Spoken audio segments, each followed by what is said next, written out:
Tonight on CBC Vancouver News.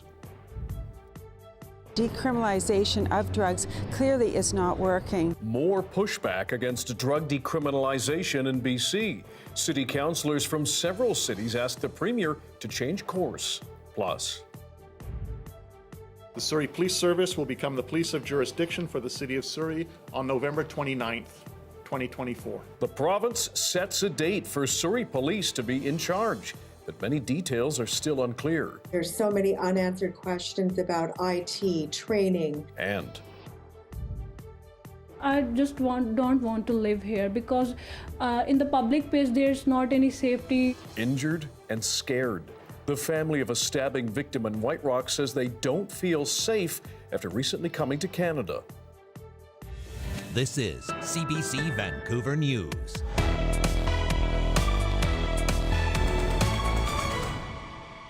Hello, thanks for joining us. I'm Dan Burritt. Just a year in, pressure is mounting on the BC government to scrap its 3-year drug decriminalization program. Councillors from several cities are now urging the Premier to abandon the policy.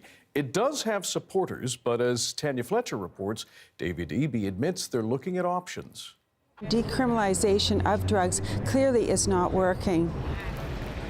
Just a year into BC's controversial pilot project to decriminalize hard drugs, 3 city councillors from 3 different cities are pleading with the province to scrap it, calling it a failed experiment. We shouldn't be allowing people to use drugs, and if they're caught, they should be given the option to either, do their time or seek treatment. They say since decriminalization, there's been a rise in street disorder, crime, and drug paraphernalia out in the open.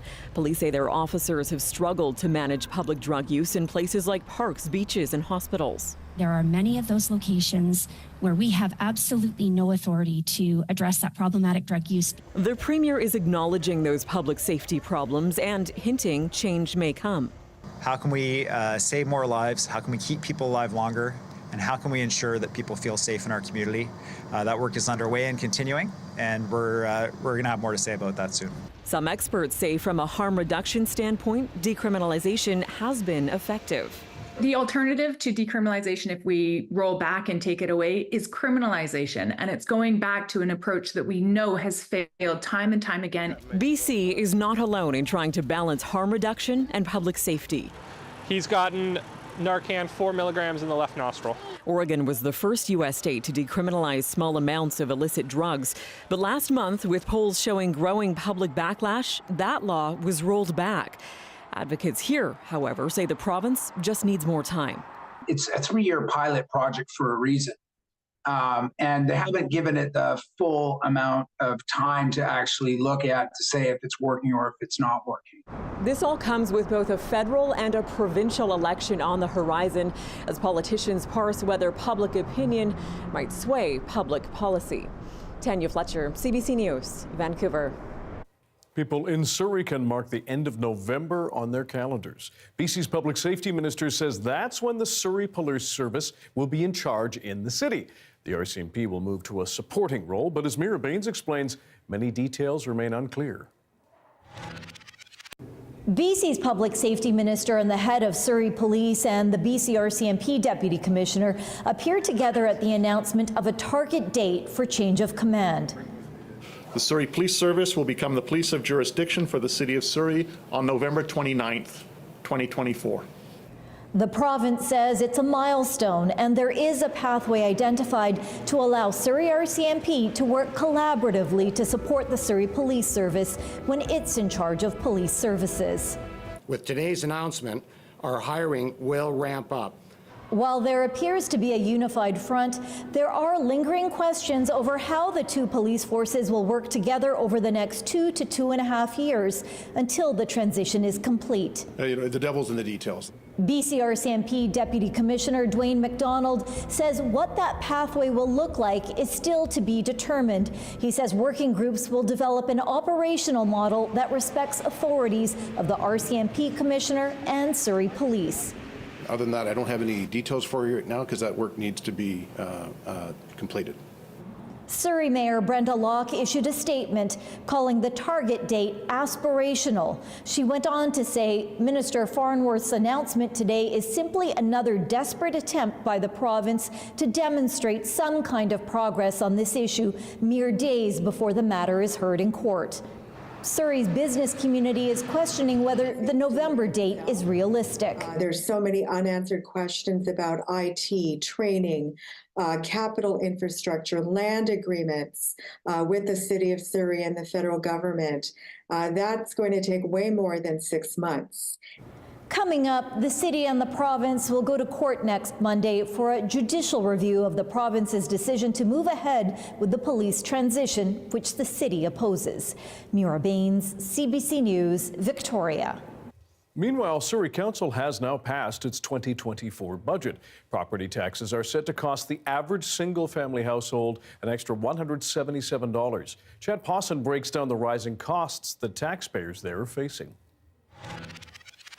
Here in Surrey, where residents are facing a general property tax increase of 6%, plus another 1% for a road and traffic tax. Add it all up, it's 7%. The budget passed at council last night 5-4, and depending who you ask, it's a great budget, meeting Surrey's needs, a city that's growing quickly, or it's completely too costly when you think about money on offer from the province to help with the police transition here. That process for the Surrey Police Service to take over for the RCMP, it's been 6 years so far, a period marred by political battles, competing information, and a court challenge. Surrey's Mayor Brenda Locke recently refused $100 million extra to help with the transition. Opposing councillors said that money could have greatly offset this year's property tax increase. Now it's important to note that this year's 7% increase is far below the 12.5% property tax increase from last year. That big bump was needed to pay for the police transition. Before 2023, Surrey's property tax increases were some of the most stable and predictable in the province, repeatedly under 3%. Now, despite this year's 7% increase, there are good things in this budget, notably money for new police officers, firefighters, and new bylaw officers. There's also money for significant infrastructure projects, some $311 million for a new community center in Newton, money for Cloverdale's Sport and Ice Complex, and also money for several new parks. Chad Pawson, CBC News, Surrey. The BC Prosecution Service says no charges will be laid against 3 police officers involved in the deadly shooting of a Wet'suwet'en man. Jared Lowndes was shot and killed on Vancouver Island in 2021 while going through a drive-through. Lowndes' mother, Laura Holland, says she is disappointed. Today's recommendations are just part of the struggle, the battle for Indigenous safety from the gunfire of police everywhere. It doesn't end here. BC's Independent Investigations Office had submitted a report to the Crown recommending charges against the officers, but prosecutors determined there was not enough evidence to proceed with the case. Laura Holland says she will continue to look for other avenues to seek justice for her son. Just a day after a stabbing incident at White Rock Pier, the victim's partner is now speaking out. As Sorab Sandhu reports, the couple had recently arrived in Canada, and they say Sunday night's incident has completely changed their perception of public safety in this country. CBC News has agreed not to show their faces to protect their safety. Maybe he just punch on his neck. We are just thought that he just punched on his neck. Manpreet Kaur describes the moment her husband Jatinder was attacked at White Rock Pier. It was here on Sunday evening that Manpreet says she was sitting with her husband facing the ocean when they were attacked from behind, completely unprovoked. The couple says their initial reaction was to confront the man. He was constant, standing on his place with the blank expressions. But when they saw the knife in the attacker's hand, they decided to run in fear for their safety. It was not until moments later that the couple realized that Jatinder had already been stabbed in the back of his neck. From the jacket, the blood goes through his pants, his all shoes on the ground. Then I asked him that it was not a punch, like you are just hit by a knife. White Rock RCMP says they attended the scene on Sunday evening and are continuing to investigate the incident. The suspect is described as a black male wearing a ball cap and a gray hoodie. These kind of random attacks are happening in all communities, and no community is immune, and neither is White Rock. But as newcomers to Canada, the incident has left Manpreet and Jatinder shaken. I just don't want to live here because in the public place there's not any safety to any person, or at home, nothing. The couple says they fear for their safety and are now considering moving back to India. Saurabh Sandhu, CBC News, White Rock. We have an update on the search for 2 missing kayakers off Vancouver Island. American authorities now say they have recovered a second body on San Juan Island. It was found this morning around 6:30. Police say, well, it's believed to be one of the kayakers. The coroner has not yet confirmed their identity. The first body was recovered yesterday afternoon. 36-year-old Daniel McAlpine and 26-year-old Nicholas West were reported missing on Saturday. The 2 men were hiking from Darcy Island to Island View Beach, but police say they did not make the shore. Police say a baby has survived a scary crash in Squamish after a vehicle dragged the stroller it was in for 2 blocks. The RCMP says a person pushing the stroller was hit by the vehicle while at a crosswalk on Pemberton Avenue and 2nd Avenue. The driver didn't immediately stop, even though the stroller was lodged under their car. Officers have arrested that driver 2 blocks away. The baby was still inside, and neither it nor the person pushing the stroller suffered life-threatening injuries. No charges have been laid in this case yet. A new study has found that caribou herds are growing in BC and Alberta because of consistent wolf calls. Still, killing one species to save another remains controversial. The study says caribou populations have risen by 52% since 2020, compared with the numbers if nothing had been done. Other methods were considered, but nothing was as effective as controlling wolf numbers. BC's cull program was launched in 2015, and almost 2,000 wolves have been killed so far. The government says the program will continue through 2026. The province says it is spending $25 million for a new milk production plant in the Fraser Valley. This new processing facility will reflect a direct increase of 100 jobs right on site. But the true impact of this investment will be across Western Canada. It says the money will go to Vitalis Nutrition to help it expand to a new 140,000 square foot facility in Abbotsford. The government says the new plant will help milk producers boost production by 50% to 1.4 billion litres every year. It says it will also help BC meet growing demand for butter, which we shipped to Eastern Canada.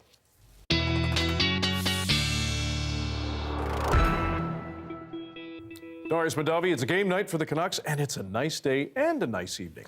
Yes, so thanks. Indeed. Mostly clear skies. We had a bit of cloud across Metro Vancouver earlier today. Most of that cleared up now, a bit lingering in the valley especially. Now tomorrow, we're going to see some more cloud move in, some showery, a bit of a showery morning.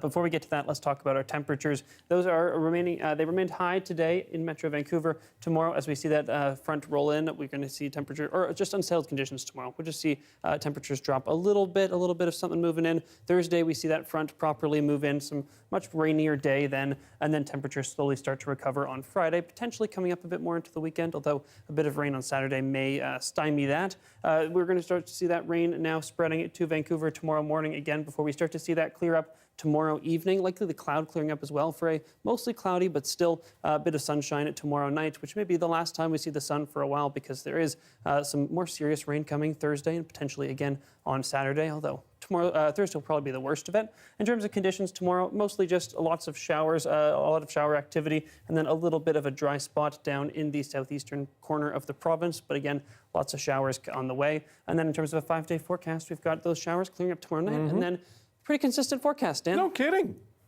Way to go. Thank you. Thanks. People in Squamish say they are worried that hundreds of workers being staffed for an LNG project will take up too much housing in that small city. The company, though, behind Woodfibre LNG says it has a solution. Earlier this morning, our Benit Brage spoke with reporter Chad Pawson about the developments. It's a floating hotel, a flotel in other words. This is it here, the MV Isabel. This formerly housed refugees from the Russia-Ukraine war. Wow. The LNG project, which is Woodfibre LNG in Squamish. So this is 650 workers building a liquefied natural gas facility for export. They need somewhere to live. And Squamish, of course, has a very low vacancy rate, under 1%. And so the company came up with this plan to buy this boat, $100 million, or rent it, I guess, and bring it over to Squamish and have the workers live entirely on this boat as they build this site, which is set to be finished completion 2027. So the next 3-4 years, workers will be living on this boat. Yet, as you said in your intro, it still needs approval from Squamish, and there's concern over what impact the workers are going to have in this community. First of all, with not only rentals, but also an influx of 650 people. This community is a lot. So a public hearing tonight to hear from the public about what their concerns might be over it before they go ahead and consider approving this last approval for this boat. Yeah, I mean, it's a unique solution. I haven't heard too much about these flotels. What else do we know about the vessel? Well, the vessel's actually in British Columbia. It came over in the new year. It was retrofitted in North Vancouver. Now it's harbored outside of Nanaimo, just waiting for approval. Then it would go up to where Squamish is, sort of this other site. This is the building site. This is all water here. It would be anchored right here. The workers would be brought up to it by boat. They would live on the boat. They would be able to walk on and off it to work. And everything's contained within the vessel. Their food, their recreation. There's a workout facility. There's entertainment. They get their own berth. So it's all completely contained. And also the company saying it has a low environmental footprint. So there seems to be a lot of upside around this being a solution to housing. But really tonight, this public consultation, see what does the public in Squamish think about it? Is it the right fit for the community? If you use streaming services and you're unhappy with the rise in prices or those ads, stick around. After the break, an expert breaks down how consumer reaction is changing the future of streaming. Stick around.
Ad-free entertainment used to be one of the big selling points of streaming services. But as more of them add commercials, some are wondering if the glory days of ad-free video content are gone. David Hardisty is an associate professor of marketing and behavioral science at UBC and joins us now. David, first of all, safe to say most people are against streaming ads if they have to wade through them. How are consumers actually reacting to them? A lot of people are cutting down on the number of subscriptions they have, maybe switch, instead of having a number of services going at once, switching from one to the other. So maybe only have 1 to 2 at a time. Now, some people also practice churning. That's when they subscribe to a service, they watch a bunch of shows and movies, binge, and then they just cancel the subscription. How are the streaming services responding to that? Well, they're watching closely right now. They may change things if they see that mixing in ads into paid subscriptions is losing them subscribers, then they may cut that out. So this is a really important time where you can vote with your dollars and possibly have an effect on how things go. Is that sustainable for both the subscribers as well as the streaming services? I mean, we've seen it before with cable news, and not just news, cable subscriptions in general. People would pay for the cable and also have the ads, so certainly it can happen. My prediction is that that is what's coming with streaming, unfortunately, is we're going to have paid subscriptions with ads together. That's going to be the new normal, is my prediction. How are consumer habits changing what and how streaming services offer them? You talked about maybe they'll just combine it and people will have to accept it, do you think? And they'll have 2 tiers, right? So there will be some people are less price sensitive. You can pay a premium maybe and get it ad free. Others, you're willing to put up with some ads to save money. And so it's really kind of a segmentation and targeting type thing. And I guess I have a quick tip for consumers out there to save money, which is as soon as you subscribe, unsubscribe right away. You still get your service until the end of the month, and then you don't forget and keep getting charged month after month. So that's what I do now, is just instantly unsubscribe. And do you think that's sustainable, or will the services crack down on that even? I think it's possible, but sometimes I actually saw the CBC Gem app had a tricky thing to keep me subscribed, which is they offered $1 for the first 3 months. So then I didn't want to unsubscribe right away because like $1 for 3 months, that's pretty good. And so I'll let it ride a little bit. And so maybe I'll forget about that and keep paying month after month. All right. David Hardisty, an associate professor of marketing and behavioral science at UBC. Thanks for joining us. Yeah, thanks for having me. Those Vancouver Canucks are less than an hour away from dropping the puck at Rogers Arena in Game 2 of the playoffs against Nashville. They will do it without starting goaltender Thatcher Demko, though. After the break, we'll catch up with fans gathering there in Delta to check out the game. Stick around.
So I know when I really like a song, if within the first 3 seconds, I'm already vibing to it. Hey, I'm Rohith Joseph. Vibin' is the new show all about discovering great new songs and fresh artists from across BC and beyond. It's not one person dictating what good music is, it's the community sharing what good music is. Stream Vibin' on CBC Listen.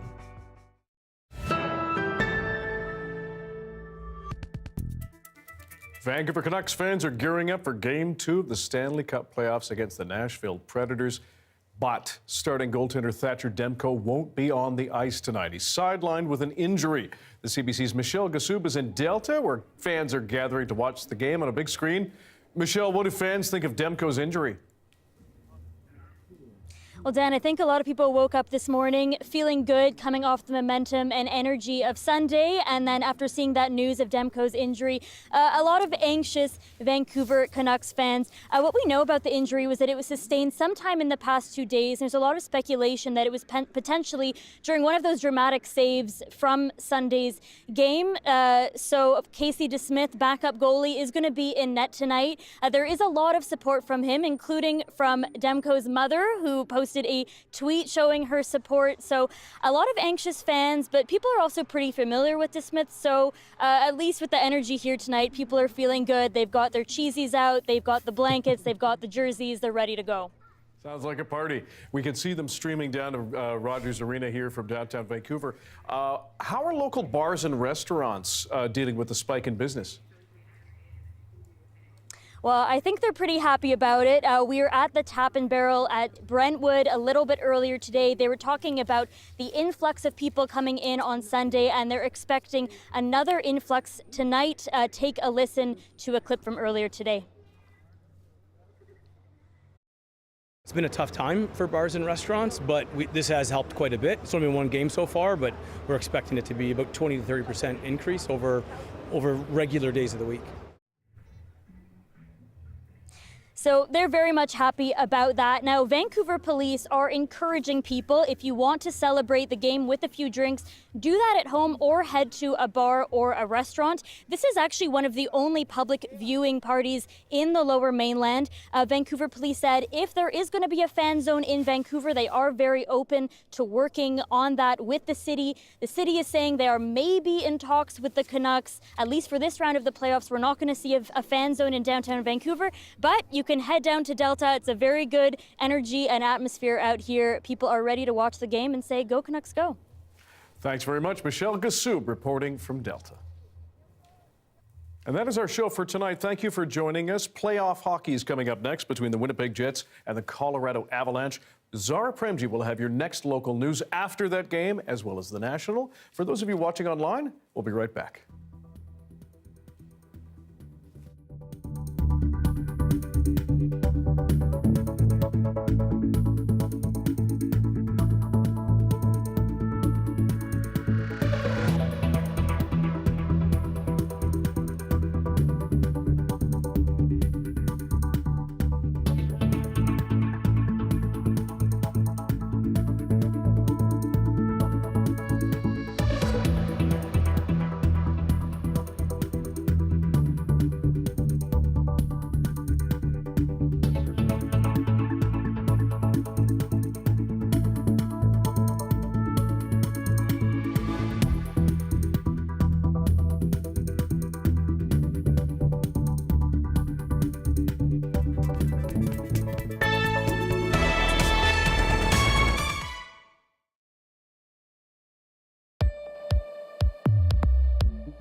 Toronto's police chief now says he accepts a jury's verdict that found Umar Zamir not guilty in the 2021 death of police constable Jeffrey Northrup. We're also hearing from Ontario's premier, who is also facing calls to apologize for comments he made when Zamir was released on bail 3 years ago.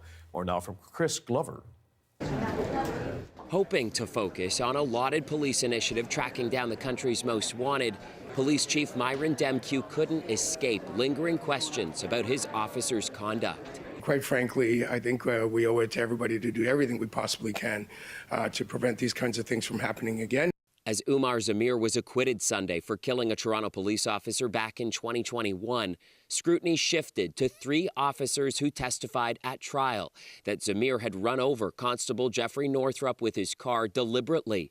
The trial judge warned the jury the officers may have lied or colluded, and even the initial bail judge called the Crown's case against Zamir weak. I can't fathom how the Crown attorney, with all that information, still proceeded to go ahead with the trial.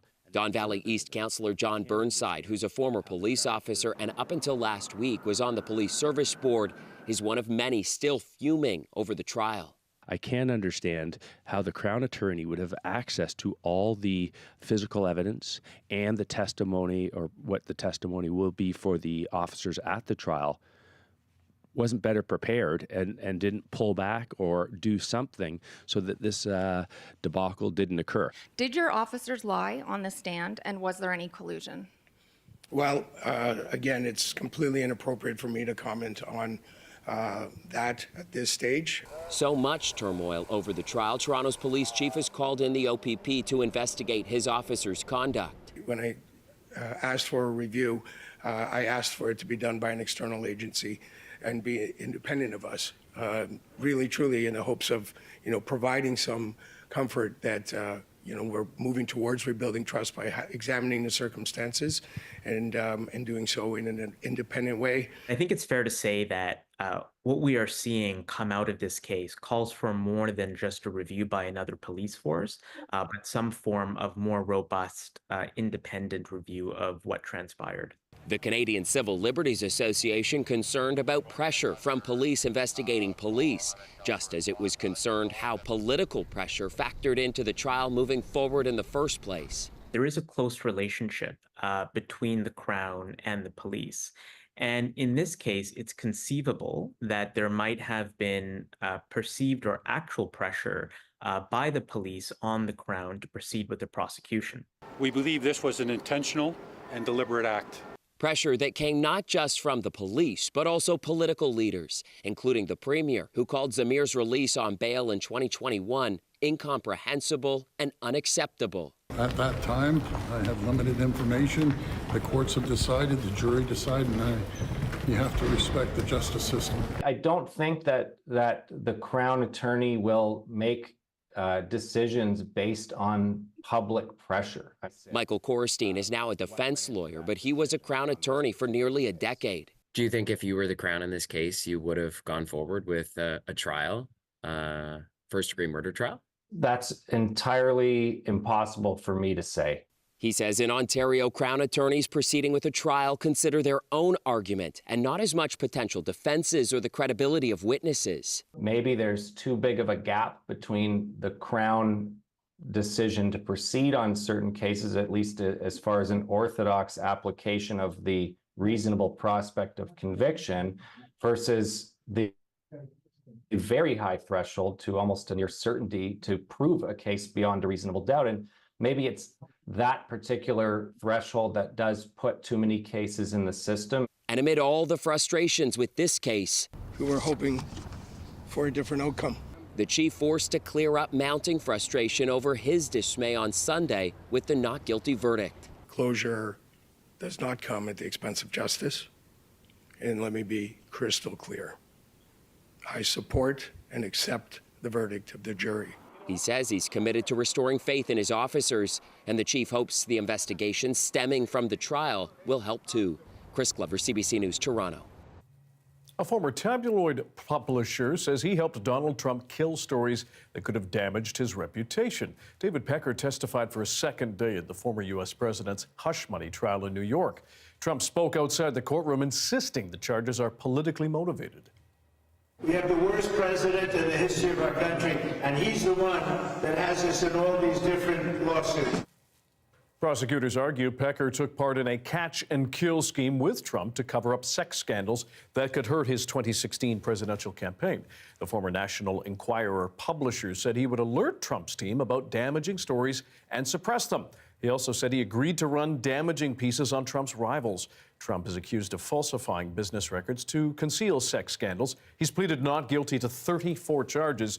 The testimony comes after prosecutors accused the former commander-in-chief of violating a gag order several times. The judge has reserved his decision on that matter for now. The trial resumes on Thursday. Ottawa police are investigating possible hate speech at a pro-Palestinian rally on the weekend. Complaints were filed when video of the event revealed some demonstrators praising the deadly Hamas attack on October 7th. More now from the CBC's Kate McKenna. Free Palestine. At a protest calling for a ceasefire, words that caused shock and widespread condemnation. Long live October 7th. Long live the resistance. Cheers of support for statements glorifying the October 7th attacks, when, according to Israel, Hamas killed nearly 1,200 people in southern Israel and about 250 people were taken hostage. I was shocked, and it takes a lot to shock me at this point because, unfortunately, I've been shocked so many times about incidents taking place here in Canada since October 7th that, I didn't even know that there was still shock left in me. All party leaders condemned the comments, including Prime Minister Justin Trudeau, who posted on social media saying there is a difference between peaceful protest and hateful intimidation. It is unconscionable to glorify the anti-Semitic violence and murder perpetrated by Hamas on October 7th. This rhetoric has no place in Canada, none. Ottawa police say they're working with the Crown to see if charges can be laid. If there is hate crime that is said, it is not something that we tolerate, and we will fully investigate any hate crime. Sometimes, though, it is very obvious that it's a hate crime. Other times, it is difficult to hear specifically, and the words matter. Specific words do matter, and sometimes it is difficult to fully understand what they've said. But experts say the bar is very high for prosecutors to allege that speech crosses the threshold into hate speech. Some of these hallmarks include things like describing the members of the group as animalistic or subhuman, or as preying on children, or as inherently violent in character. I think that gives you some sense of how extreme the speech must be. Whether or not charges are laid, members of Canada's Jewish community say anti-Semitism is on the rise, and the comments made at last weekend's protest mark an escalation in an already difficult time. Kate McKenna, CBC News, Ottawa. School protests against the Israel-Hamas war have spread from coast to coast across the United States and Canada. Colleges and even high schools are desperately trying to balance free speech with the safety of students and the public. The CBC's Cameron McIntosh has more. At New York University, police moved in overnight, arresting more than 100 pro-Palestinian demonstrators. Amid calls for intifada, an uprising against occupation, and anti-police chants.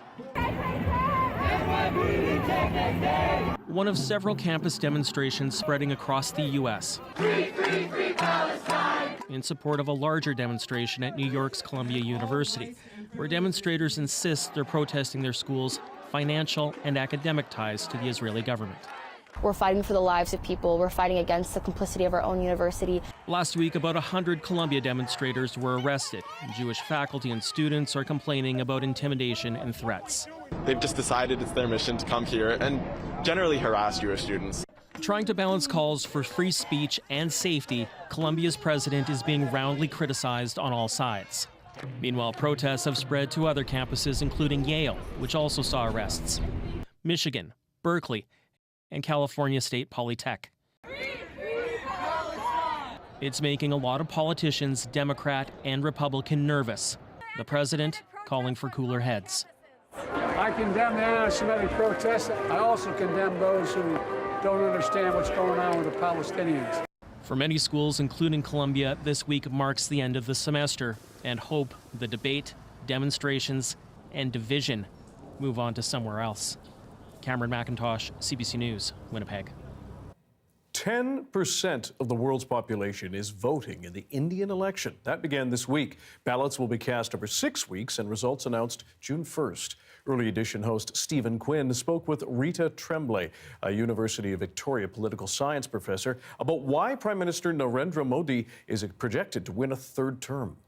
And the Hindu population makes up about 80% of the population in India. What does that sort of Hindu nationalism mean for Muslims or Sikhs or Christians in the country? As I say, generally often mention that this is really a transformation of India from a secular, democratic, pluralistic, multicultural India, which we've known for a long, long period. And that's what our constitution established, into a Hindu majoritarian nation, which is about establishing India as a Hindu India. And so minorities are being repressed. There is not much space for minorities, and minorities must really accept this Hindu nature of India. So it's not a good sign for democracy and minority rights. Coming up, Canada is hosting global negotiations to mitigate plastic pollution. We're going to take you to Ottawa to hear what people are saying inside and outside that conference. Stay with us.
Hi, I'm Amy Bell, and here's what's in your CBC Vancouver inbox.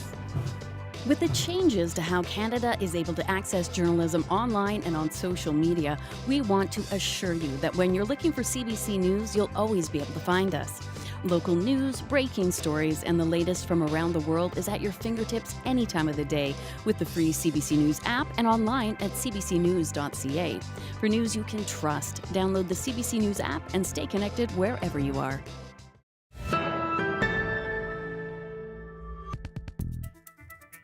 This week, Canada is hosting negotiations for a binding international agreement on plastic pollution. Representatives from 176 countries are in Ottawa for the talks. CBC's international climate correspondent Susan Ormiston is in town covering that conference, where she's even heard a warning that plastic is raining down from the sky.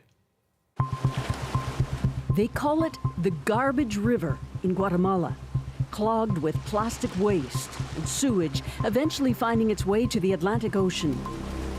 Plastic pollution is the world's resilient scourge, and it's growing, predicted to nearly triple in the next 15 years in our rivers, lakes, and oceans. It's accelerating climate change, decimating biodiversity, and threatening to pollute every corner of our planet.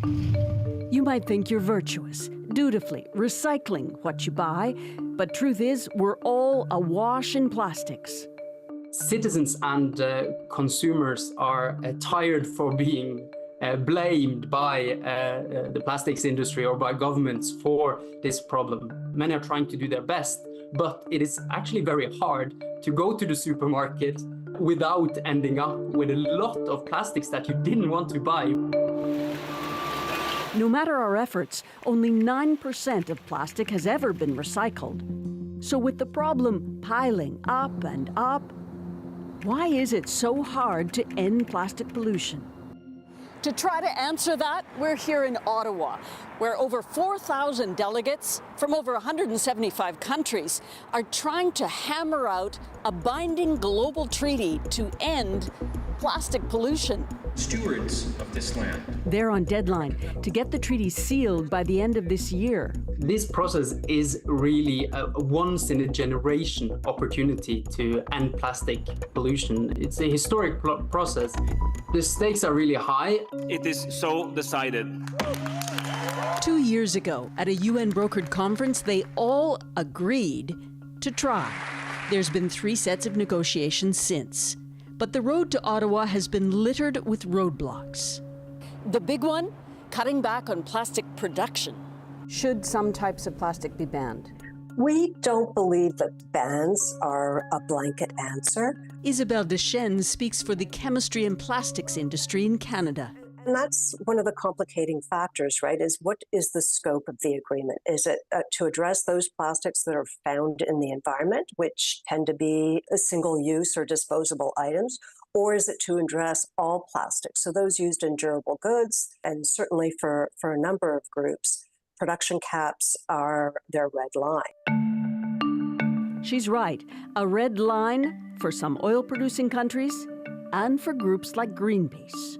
What we're looking for is a treaty that results in less plastic produced and less plastic used. Saudi Arabia, Iran, and Russia have really led the way in sort of pushing for a treaty that fails to address the problem. The fossil fuel industry is using plastics as a way to offset declines in energy and transportation as the world moves towards a low-carbon, fossil fuel-free future, and they're just flooding the world with plastics. Have you heard about our plastic warning?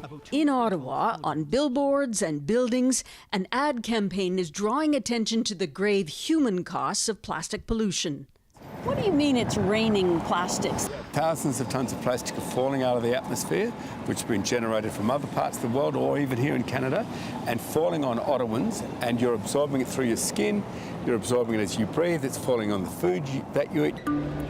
Andrew Forrest is a multi-billionaire from Australia. His philanthropic company, Minderoo, is waging a war on plastics here in Ottawa to keep up pressure on negotiations, calling out fossil fuel interests.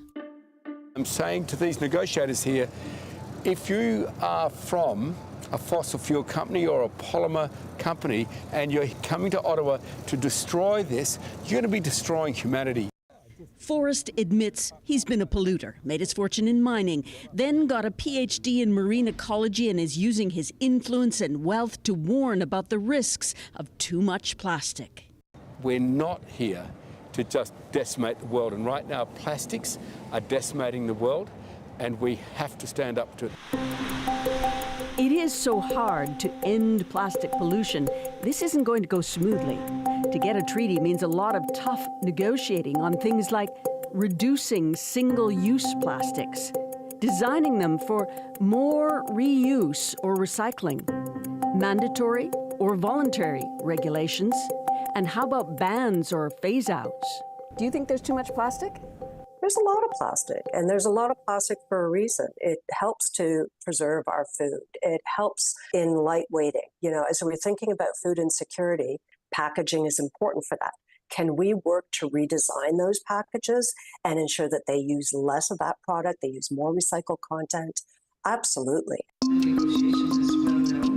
It is daunting, but the world has come together before to make ambitious and binding agreements on the environment, and in Canada too. That products and technologies that threaten the Earth's sun shield are no longer acceptable. The Montreal Protocol went a long way to fix holes in the ozone layer, but that was 37 years ago. So, can consensus take hold this time in Ottawa? Is a huge risk that it will be watered down. The progressive countries need to be ready to take the political risk of pushing through, even if some individual countries will find this very uncomfortable and will protest. Canada has an important role now as hosts for this meeting. Plastic pollution is found in every corner of our planet. Environment and Climate Change Minister Stephen Guilbeault has invited the world to Ottawa. He's navigating around hard lines, he tells us, to find consensus. Are your negotiators going to go in and say Canada supports producing less plastic and we need that in the treaty? As a host country, I don't show up to these meetings and say, oh, yeah, this is the red line for Canada. Let's figure out, there are plastics we want to eliminate. Let's agree on that together rapidly. There are certain chemicals, additives that we know are harmful to humans, harmful to nature. Let's eliminate those right away. But I think it's very early on to be saying we're putting a cap on plastics. If there is progress here, one more session in November in Korea could begin to turn off the tap of the worst plastic pollution. Darius Mandavi is back with our BC-wide weather forecast. Quite a conference there.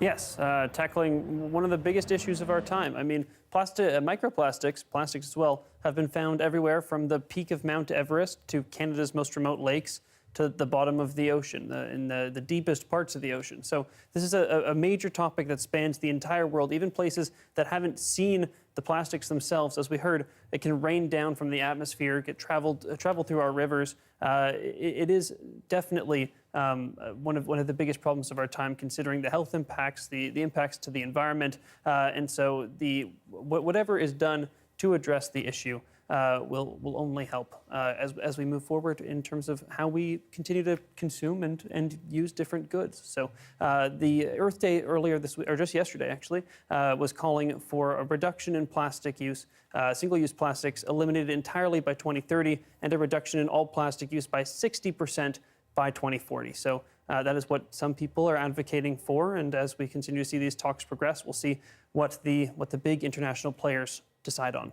Now let's turn to our weather, where it's not necessarily raining plastics, but it will be raining quite a bit.